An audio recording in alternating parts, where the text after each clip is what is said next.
plans to vacate the existing maintenance and works depot site were released by the SCC earlier this year. A spokesman for the Shortland County Council described the land as a choice piece of real estate and said it may be sold for low or medium density housing to prospective developers. Tenders have now been called to undertake the reconstruction of the County Council's major suburban depot in Abbott Street, Wallsend. The project cost is estimated at more than $5 million and will involve the relocation of workshop activities and stores from Queen Street. The SCC says it plans to move ahead quickly with the reconstruction, the date for tenders closing mid-November.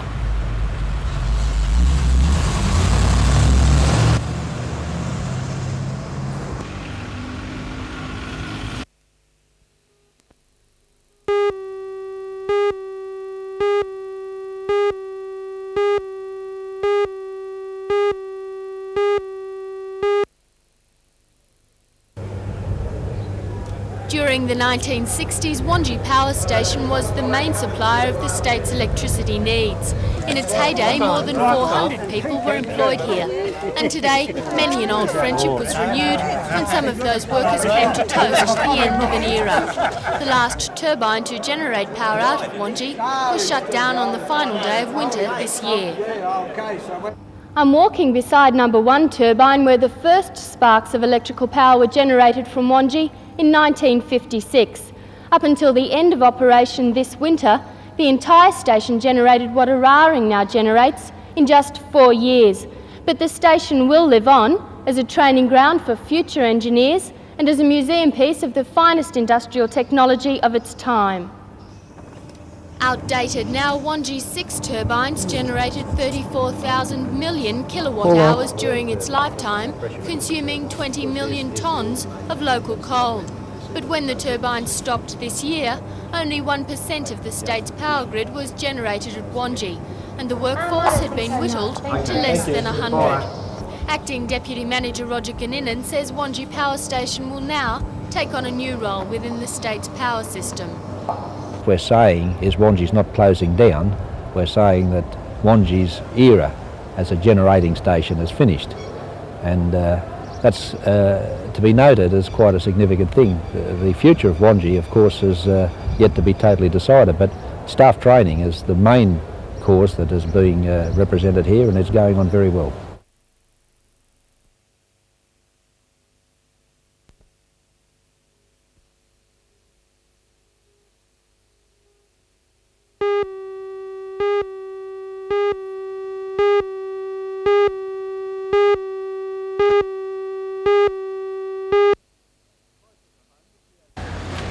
Closer to home, the TABs did a brisk trade this morning.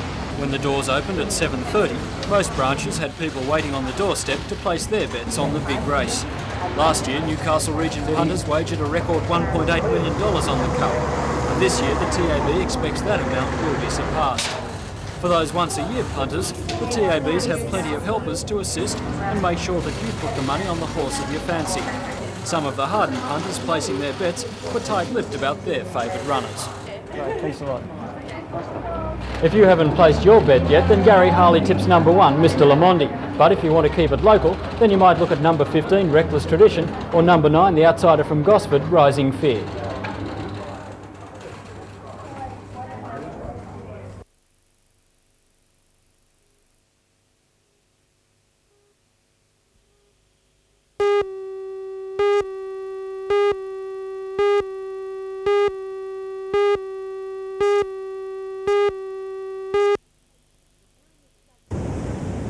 The pyramid-shaped tank traps were placed along Stockton Beach during World War II to ward off a possible amphibious invasion. Some were removed and relocated along the edge of Fullerton Street. Most were buried by beach sand. Periodically, the wind and tide combined to expose a jagged teeth-like row of traps, each one bearing a steel tip. There are no signs on the beach warning of their presence. Both the Stockton Chamber of Commerce and local residents believe the traps are a menace to bathers. I've seen people after they've been hurt and they've been cut up pretty bad with them, mostly in the legs in this way. Well, the biggest problem is somebody's going to get killed very shortly over here. Maybe a surfboard rider or somebody's come down from the hunter for the day and just walks over there, dives in, next thing they're dead. An army squadron is located nearby Stockton Beach at Fort Wallace. Major Rob Murray is the officer in command. He agrees that the traps pose a major problem, but says removing them is too big a job to be handled locally. It'd have to come from possibly down in Sydney or elsewhere, and I think that's well beyond the resources of the local Newcastle units. Do you agree that it's a serious problem? I think it is a problem, yes, and it could be quite dangerous to someone who didn't know the area they're surfing.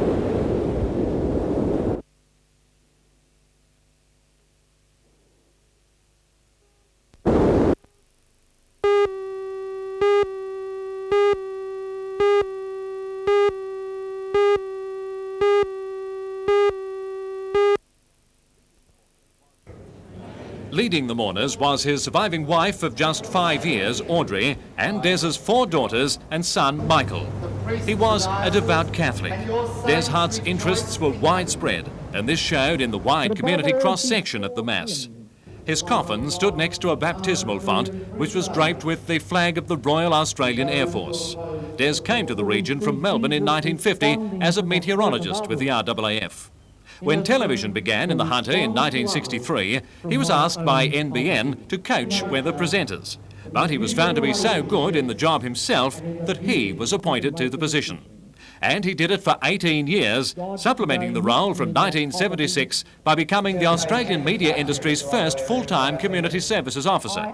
He shared the roles until his retirement in July 1984. In his sermon, parish priest Father Alan Hart likened Des to St Francis of Assisi, gracious and calm in mind and sober in spirit, emulating Christ in his diplomacy through public relations. A special address was presented by longtime family friend and also former NBN personality David Fordham, who said his life revolved around happiness. Overall, Des was a gentleman who died as he had lived, peacefully and no trouble to anyone. The old saying goes, only the good die young, and Des Hart was just 66.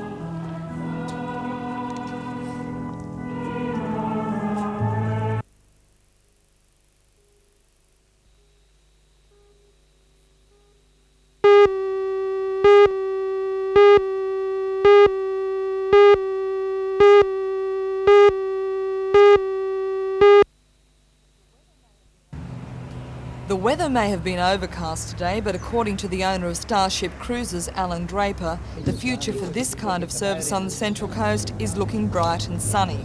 The Trinity Queen was built in Cairns and is 20 metres long and 8 metres wide. It can accommodate up to 140 people. It draws just 1 metre of water, which makes it ideal for cruising the shallow Tuggerah Lakes. The service began 2 months ago, and its popularity is increasing with tourists who like to cruise this lovely lake with a little bit of local humour. You may be interested to learn that the coal seam runs right underneath this lake.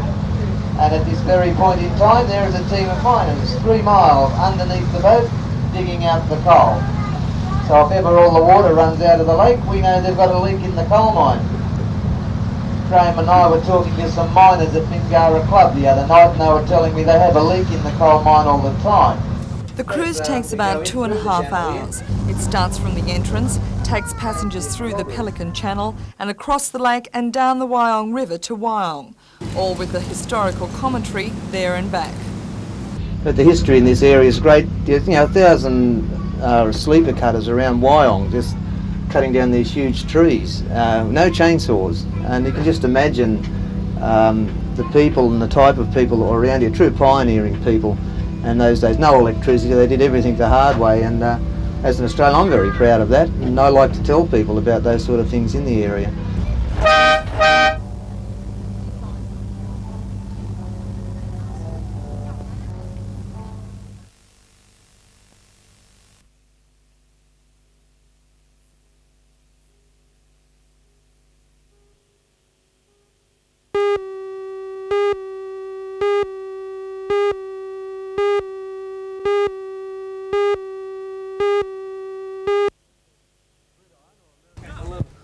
Gridiron, or American football as it's known in the USA, is gaining a healthy following in Sydney and interstate.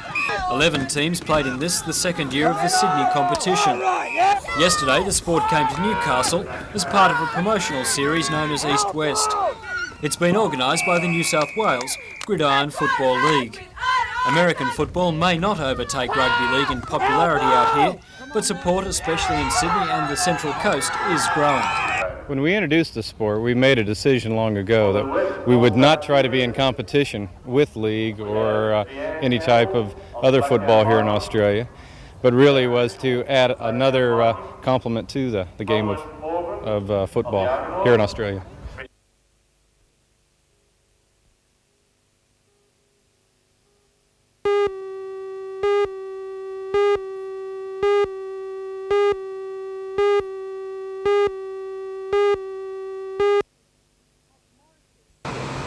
At Morisset, the full effect of the strike is yet to hit. Members of the New South Wales Nursing Association met at about 6:30 a.m. today on site and voted to go out on strike. These nurses make up about 80% of Morisset's nursing staff. Today the hospital operated on a skeleton staff. About 26 nurses who are members of the Health and Research Employers Association remained on duty. Police were brought in to do custodial work, and volunteers, including some from the nearby Avondale College, came in to help care for patients. The situation is likely to worsen quite dramatically tomorrow. Members of the Health and Research Association met this afternoon and voted to go out in support of the Nursing Association, provided they have an undertaking from the association that it will back them up in future disputes. According to the Director of Administrative Services, Tony Ryan, this will throw services at Morisset into confusion. If the HRA go out, there's big problems, mainly because that also means our laundry, our kitchen, our domestics will also join the strike, and consequently, the place will be unmanned by any staff. We'll need volunteers from all over the place, as we did last year. The Avondale College already have sent out volunteers, and hopefully they'll repeat that effort this time. However, at Stockton Psychiatric Hospital, nurses decided not to go on strike. They called on the Public Service Board to modify the 38-hour week package and will consider industrial action on Thursday if their demands have not been met.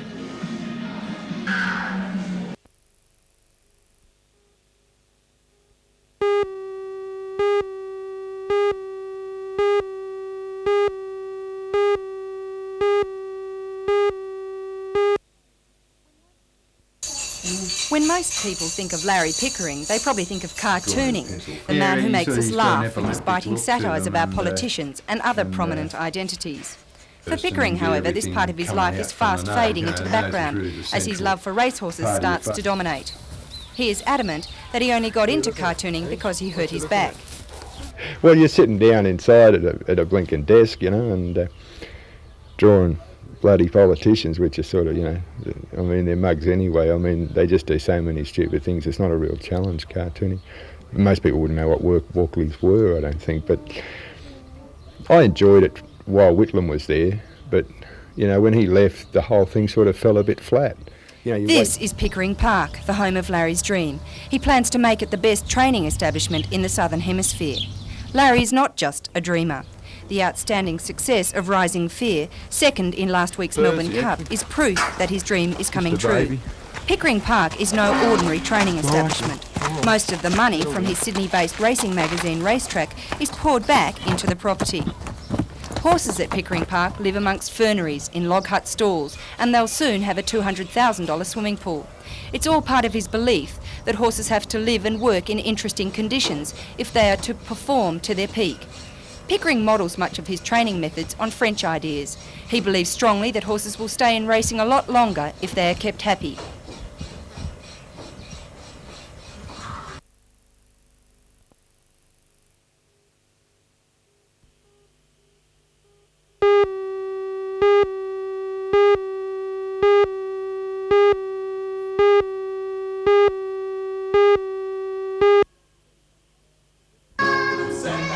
Gypsy Rose Lee was a famous stripper from the 1930s, but despite the fact this musical is based on her life, the theatre company says it's good family entertainment.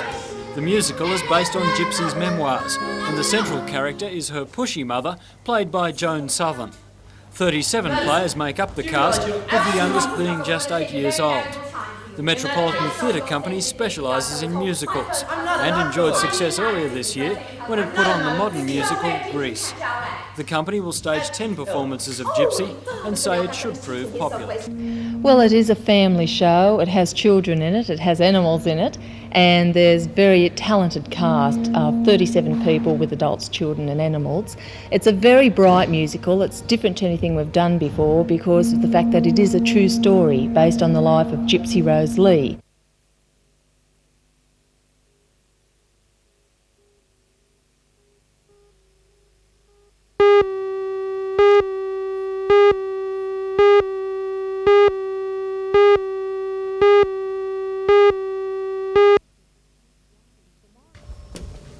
The Morisset dispute widened this morning after a meeting with members from the Nurses Association and cleaning staff of the Health and Research Employees Association. Members of the HREA, which include all kitchen, laundry and outdoor staff, voted to support the walkout by the Nurses Association over understaffing at the hospital. The nurses are also striking in support of their colleagues at 2 Sydney hospitals who have been off the job over a pay issue. In past disputes at Morisset, an emergency team has been left to assist the volunteers, but those nurses have now joined the strike.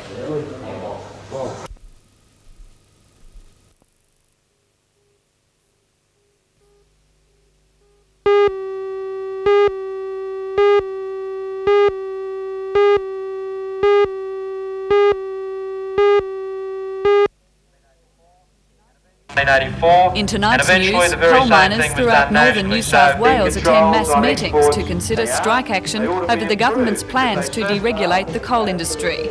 At Toronto this morning, miners voted overwhelmingly in favour of striking, saying jobs will be lost under the plan. Join Ray Deneen and Anna Manzoni for all the news tonight at 6.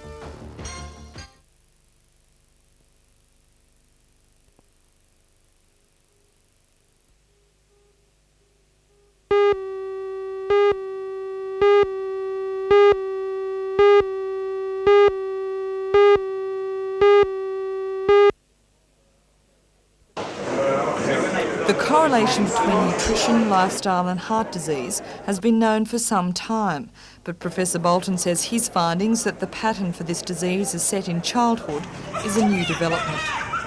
This doesn't happen overnight or in a few years, it really happens over decades, and so the conclusions mean that we have to focus on children as well as adults. Professor Bolton says thanks to preventative medicine and education, the incidence of coronary heart disease has decreased 25% in the past 20 years. But he says there's still a lot that can be done. These include promoting breastfeeding, choosing a nutritious varied diet, controlling your weight, avoiding fatty foods and refined sugars, eating more vegetables, fruit, bread and cereals, limiting alcohol and using less salt. And so the evidence is that it is worthwhile working towards a beneficial and healthy lifestyle, certainly from at any age, including adulthood, including young adults and of course particularly children.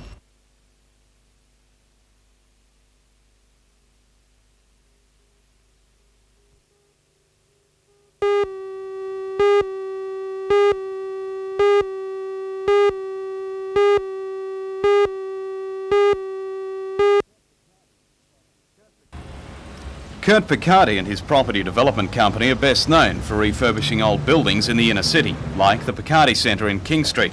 Bankruptcy proceedings began yesterday in the federal court after one of Mr Picardi's creditors recalled an alleged debt, believed to be several $1,000s. It's been alleged the property developer's financial problems have stemmed from heavy overseas borrowing to finance his projects. Immediately, Mr Picardi's legal counsel lodged an application to have the sequestration orders rescinded. The application will be heard on December the 15th, with the possibility of a meeting of creditors being held later in the month to discuss the future of their investments. Bob Cochrane of the Building Workers Industrial Union says a number of his members have walked off several of Mr Picardi's work sites because of alleged non-payment and in protest over the legal system surrounding failed building companies. Mr Cochrane says the Picardi case highlights the problems facing workers and subcontractors when building companies go into receivership. As a result, the BWIU is calling on the state government to institute an indemnity fund to protect workers' payments if building companies collapse.